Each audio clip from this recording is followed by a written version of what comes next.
کریم اما بعد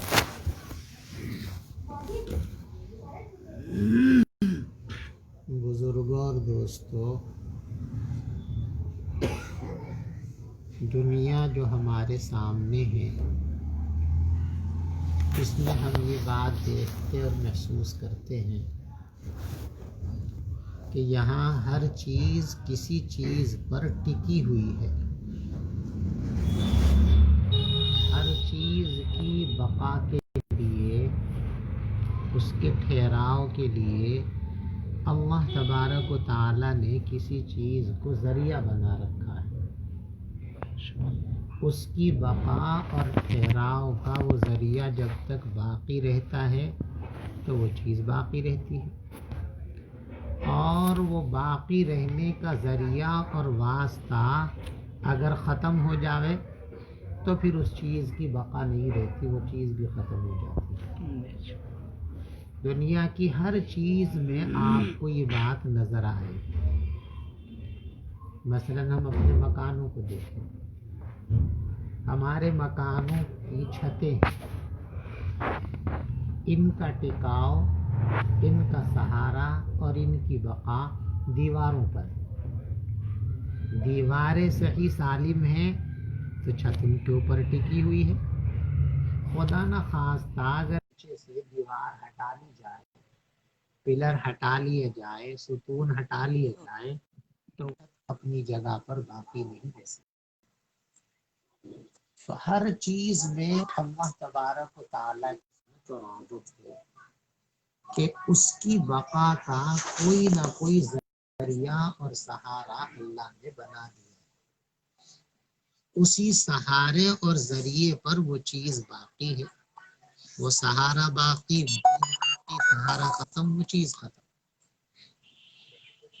یہ جو پوری کائنات اور دنیا کا نظام اللہ نے بنایا ہے، اس پورے نظام کی بقا کا بھی اللہ نے ایک سبب اور ذریعہ بنایا. جب تک وہ سبب اور ذریعہ باقی ہے یہ کائنات کا پورا نظام باقی رہے گا، اور جب یہ ذریعہ ختم ہو جائے گا، سبب ختم ہو جائے گا تو پھر یہ کائنات کا پورا نظام ختم ہو جائے گا. اب ہم دیکھ رہے ہیں آسمان اپنی جگہ پر ہے، چاند اپنا کام کر رہا ہے، سورج اپنا کام کر رہا ہے، زمین اپنا کام کر رہی ہے، پہاڑ اپنا کام کر رہے ہیں، ہوائیں اپنا کام کر رہی ہیں، دریا اپنا کام کر رہے ہیں، سمندر اپنا کام کر رہا ہے. ہر چیز کائنات کی ایک ایک چیز اپنی اپنی ذمہ داریوں اور کاموں میں لگی ہوئی ہے اور وہ کام انجام دے رہی ہے. لیکن ایک وقت ایسا آئے گا کہ یہ سارا نظام درہم ہو جائے گا. چاند بھی اپنا کام کرنا بند کر دے گا، سورج بھی اپنا کام کرنا بند کر دے گا، ہوائیں بھی اپنا کام کرنا بند کر دیں گی، دریا اور سمندر بھی اپنا کام کرنا بند کر دیں گے، زمین اپنا کام کرنا بند کر دے گی. اسی کا نام ہے قیامت. یہ دنیا کا نظام جو ختم ہوگا اسی خاتمے کا نام کیا ہے؟ قیامت. یہ قیامت کب آئے گی؟ اس دنیا کے نظام کو باقی رکھنے کا جو سبب اور ذریعہ ہے وہ ہے اللہ تبارک و تعالیٰ کا ذکر اور اللہ تبارک و تعالیٰ کا نام. جب تک دنیا میں اللہ کا نام لیا جاتا رہے گا، اللہ کا ذکر ہوتا رہے گا، اللہ کا ایک بندہ بھی جب تک دنیا میں ایسا رہے گا جس کی زبان پر اللہ اللہ اللہ ہوتا رہے گا، اللہ تبارک و تعالی اس پورے نظام کو اسی طرح باقی رکھے. اور جب دنیا سے اللہ کا ذکر مکمل طور پر ہٹا لیا جائے گا، کوئی ایک انسان بھی دنیا میں ایسا نہیں رہے گا جو اللہ کا نام لینے والا ہو، تو پھر یہ نظام کائنات ختم. آپ یوں بھی کہہ سکتے ہو کہ اس پورے نظام کی جو روح ہے وہ ہے اللہ کا ذکر. جب تک روح ہے تو جسم ہے، روح نکال دی جائے تو سب کچھ ختم ہو جائے. انسان ہے، انسان کا یہ جسم ہمیں نظر آتا ہے، یہ اپنے سارے کام کر رہا ہے. آنکھ اپنا کام کر رہی ہے، کان اپنا کام کر رہے ہیں، زبان اپنا کام کر رہی ہے، ہاتھ اور پاؤں اپنا کام کر رہے ہیں، دماغ اپنا کام کر رہا ہے، دل اپنا کام کر رہا ہے. یہ ساری چیزیں اپنے اپنے کاموں میں لگی ہوئی ہیں، اور انہی کاموں کے ہوتے رہنے کا نام زندگی ہے جسم. لیکن اس جسم سے جس دن روح کو نکال لیا جائے گا، اور نکال لیا جاتا ہے، تو ہم سب دیکھتے ہیں کہ نہ آنکھ اپنا کام کرتی ہے، نہ زبان اپنا کام کرتی ہے، نہ ہاتھ اپنا کام کرتے ہیں، نہ پاؤں اپنا کام کرتے ہیں. پوری باڈی کا کوئی ایک حصہ بھی ایسا نہیں ہوتا جو اپنے کام میں لگا ہوا. تو یہ ساری باڈی کب تک کام کرتی ہے؟ جب تک روح اس کے اندر موجود ہے. اور روح اگر نکال لی جائے تو یہ باڈی اپنا کام کرنا بند کر دیتی ہے. اور پھر اس باڈی کا نام تک بھی بدل دیتے ہیں لوگ. یعنی اتنی ختم ہوتی ہے، اتنی بیکار ہوتی ہے کہ جس نام سے اس کو پہلے لوگ پکارتے تھے اس نام سے بھی نہیں پکارتے. مثال کے طور پہ کوئی اپنے والد کو ابو جی کہتا ہے، اپنی ماں کو امی کہتا ہے. جب تک اس کے اندر روح ہے، ابو جی، امی جی، اماں جان یہ سب بولتے ہیں. اور جب اس کی روح نکل جاتی ہے، اب اسے ابو جی نہیں کہتے، ابو کا جنازہ، نام بدل دیا نا بھائی. پھر کوئی یوں نہیں کہتا کہ بھائی وہ حضرت کب آ رہے. اگر کسی کا انتقال کہیں دوسری، ایک آدمی زندہ ہے، دلی گیا ہوا ہے، بمبئی گیا ہوا ہے، آپ اس کے منتظر ہیں تو کیا کہتے ہیں؟ بھائی فلاں صاحب کب آئیں گے، وہ حضرت جی کب آئیں گے، وہ بابو جی کب آئیں گے، وہ مولانا صاحب کب آئیں گے. اور خدا نہ خواستہ کسی کا انتقال ہو گیا کہیں، اب اس کے جنازے کا انتظار ہے تو کوئی یوں کہتا ہے کہ مولانا کب آئیں گے، حضرت جی کب آئیں گے، بابو جی کب آئیں گے، مٹی کب آ رہی ہے، جنازہ کب آ رہا ہے، باڈی کب آ رہی ہے. یعنی نام تک بھی ختم ہو جاتا ہے. تو یہ پورا جو ہمارا جسم ہے، جو باڈی ہے، یہ پورا کارخانہ جو ہے یہ کب تک کام کرتا ہے؟ جب تک روح رہتی. روح نکلنے کے بعد یہ سب ختم ہو جاتا ہے. اس کو کیا کہتے ہیں؟ موت کہتے ہیں. اور دیکھو یہ پورا جو ہمارا جسم ہے یہ پوری کائنات کی نظیر ہے. یعنی اللہ تبارک و تعالیٰ نے یہ پوری کائنات بنا رکھی ہے، اس پوری کائنات کا نمونہ ہے یہ جسم. اور یہ جو موت ہے انسان کی، یہ قیامت کا نمونہ ہے. اسی لیے حدیث پاک میں فرمایا من مات فقد قامت قیامت. بھئی قیامت جب آئے گی سو آئے گی. جس آدمی کی موت واقع ہو گئی اس کی تو قیامت بس ابھی آ گئی، اس کا تو معاملہ ختم ہو گیا. تو یہ زندگی اور یہ بدن یہ پوری کائنات کا نمونہ، اور موت قیامت کا نمونہ. روح نکل گئی، موت آ گئی. ایسے ہی کائنات کی روح جس دن نکل جائے گی، اس کائنات کو موت آ جائے گی جس کا نام ہے. تو یہ پوری کی پوری کائنات کا جو نظام ہے یہ کس پر ٹکا ہوا ہے دوستو؟ اللہ کے ذکر پر، اللہ کے نام پر ٹکا ہوا. اس کا مطلب یہ ہوا کہ اللہ کا نام لینا اور اللہ کا ذکر کرنا عبادت تو ہے ہی. اس لیے کہ ساری عبادتوں کی جان ہی ذکر ہے. ایک مرتبہ نبی پاک صلی اللہ علیہ وسلم سے یہ پوچھا گیا ای الصلاۃ افضل، حضرت یہ بتائیے کہ سب سے بہترین، سب سے زیادہ مضبوط اور جاندار نماز کون سی ہوتی ہے؟ تو آپ نے ارشاد فرمایا